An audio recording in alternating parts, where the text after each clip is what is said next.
আসসালামু আলাইকুম ভাই ও বন্ধুরা, টেকনিশিয়ান বন্ধুরা, আপনাদের জন্য একটি নতুন ভিডিও। দেখেন কিভাবে আপনার এই যে সিস্টেম আইসিটি নষ্ট আছে কিভাবে আপনি বুঝবেন। খুব সহজে কিন্তু বোঝা যায়। অবশ্যই ভিডিওটা মনোযোগ দিয়ে দেখলে আর কথাগুলো শুনলে বুঝতে পারবেন যে আপনার আইসিটি নষ্ট থাকলে কিভাবে আপনি বুঝবেন। এই ভিডিওর মাধ্যমে আপনাকে বোঝানো হচ্ছে। আপনি যদি দেখেন তাহলে বুঝতে পারবেন। এখান থেকে গুনলে আপনার 1 2 করে গুনে গেলে এই যে আপনার 9 নম্বর পিনে ভোল্টেজ আসছে। আপনি যদি এখান থেকে গোনেন, গোনার পরে আপনার 1 2 করে গুনিয়ে গেলে আপনার দেখবেন যে 9 নম্বর পিনে আপনার ভোল্টেজটি আসছে।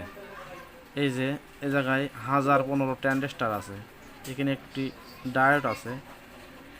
এই ভোল্টেজটি আপনার এখানে আসার পরে আসলে অ্যাকুরেটভাবে আছে কিনা আপনি বুঝবেন কিভাবে। আপনার এখানে 4 ভোল্ট থাকবে, 4 ভোল্ট।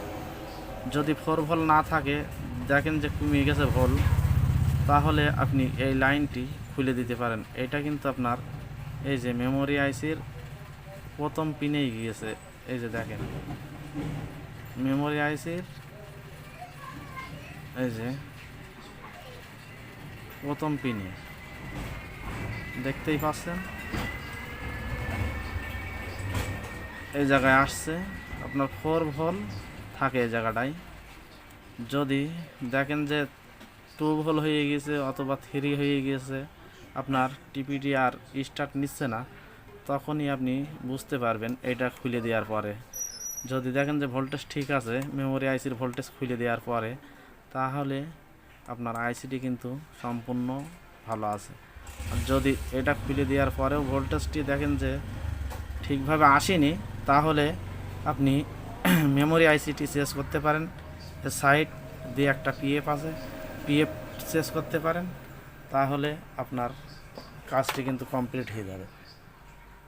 আরও একটি কাজ এই ভিডিওর মাধ্যমে জানিয়ে দিই আপনাদের। এই যে আপনি কি করবেন, আপনার আধা ঘন্টা 1 ঘন্টা চলার পরে দেখা যাচ্ছে ছবি আপনার উঠে যাচ্ছে, ওপর দিকে হোক নিচে দিকে হোক, যে সাইডই হোক উঠে যাচ্ছে, একের পর এক এভাবে উঠিয়ে চলে যাচ্ছে। তাহলে আপনি বুঝবেন যে আইসিটির সমস্যা আছে। আইসিটি যখন হিট হচ্ছে তার পরপরই আপনার ছবি কিন্তু উঠে যাবে। এই রোগটিও কিন্তু আইসির ভিতর থেকেই হয়। অনেকে বহু ঘাটাঘাটির পরেও কিন্তু কমপ্লিটিং করতে পারেন না, তবে এই আইসির থেকে ওই রোগটি হয়।